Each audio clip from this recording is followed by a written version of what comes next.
మొదట్లో ప్రతి బ్యాచులర్ కుర్రోడు కనే ఒకే ఒక్క కళ పెళ్ళి. ఒక మంచి అమ్మాయిని పెళ్లి చేసుకోవాలి, మంచి లైఫ్ లీడ్ చేయాలి, అంతే, దట్స్ ఇట్. కానీ ఇప్పుడు ఆ కళ కుర్రోళ్లకు పీడకలుగా మారింది. జరుగుతున్న ఈ సంఘటనలని చూస్తుంటే అదే పరిస్థితి అందరిది. ఇక అసలు విషయానికి వస్తే, ఇంట్లో పనిచేసే కుర్రోడు కోసం భర్తని కాటికి పంపింది ఓ మహిళ.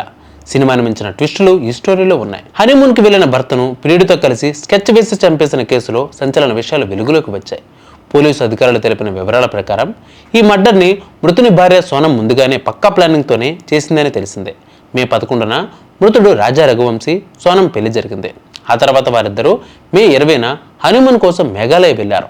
అయితే మే 23న ఇద్దరు కనిపించకుండా పోయారు. జూన్ 2న చిరపుంజి సమీపంలోని లోయలో రఘువంశీ డెడ్ బాడీ కనిపడింది. మొదట్లో సోనంను హత్య చేశారా అని అనుమానాలు వచ్చాయి. కానీ వారం తర్వాత ఆమె యూపీలోని గాజీపూర్లో కనిపించింది. విచారణలో పోలీసులు వారి స్టైల్లో విచారణ చేపట్టగా అసలు సంగతి వెలుగులోకి వచ్చింది. సోనం వారి ఇంట్లో పనిచేసే రాజ్ కోహాతోటి 5 సంవత్సరాలుగా ప్రేమాయణం సంబంధం కొనసాగిస్తోంది. పెళ్లి తర్వాత కూడా వారి మధ్య సంబంధం కొనసాగింది. తన ప్రేమికుడికి భర్త అడ్డుగా మారుతాడని భావించి హనీమూన్ టూర్ను హత్య కోసం వేదికగా చేసుకుంది. ప్రేమికుడు రాజ్ కోహాతో కలిసి విక్కీ ఠాకూర్, ఆనంద్ అనే ఇద్దరిని కూడా వారి వెనుక వెళ్లారు. షిల్లాంగ్ చేరిన తర్వాత పథకాన్ని పక్కాగా అమలు చేశారు. రఘువంశీని ఎవరూ లేని ప్రాంతానికి తీసుకువెళ్లి హత్య చేసి మృతదేహాన్ని లోయలో పడేశారు. టూర్లో రిటర్న్ టికెట్ బుక్ చేసుకోవడం వల్లే సోనంపై పోలీసులకు అనుమానం కలిగింది. దీనితో వారు విచారణ మొదలుపెట్టారు. అనంతరం సోనం గాజీపూర్ చేరుకుని ఎవరికీ దొరకకుండా ఉండేందుకు ప్రయత్నించింది. అయితే చివరికి పోలీసులు అదుపులోకి తీసుకుని విచారించిన తర్వాత అసలు నిజాలు ఒప్పుకుంది. మేఘాలయ పోలీసులు గాజీపూర్కు చేరుకుని కేసు దర్యాప్తును మొదలుపెట్టారు. ఇక సోనం తండ్రి దేవిసింగ్ తన కూతురిపై అనవసర ఆరోపణలు మోపుతున్నారంటూ ఆరోపిస్తూ ఉండగా, రఘువంశీ తల్లి కన్నీటి పర్యంతమవుతూ కోడలే తమను నిండా ముంచేసిందని ఆరోపిస్తున్నారు. ఇక రఘువంశీ హనీమూన్కి 10 లక్షల బంగారు ఆభరణాలు ధరించి వెళ్ళగా వాటిని సోనం వేసుకోమని అడిగినట్లుగా చెప్పినట్లు రాజా తల్లి తెలిపారు.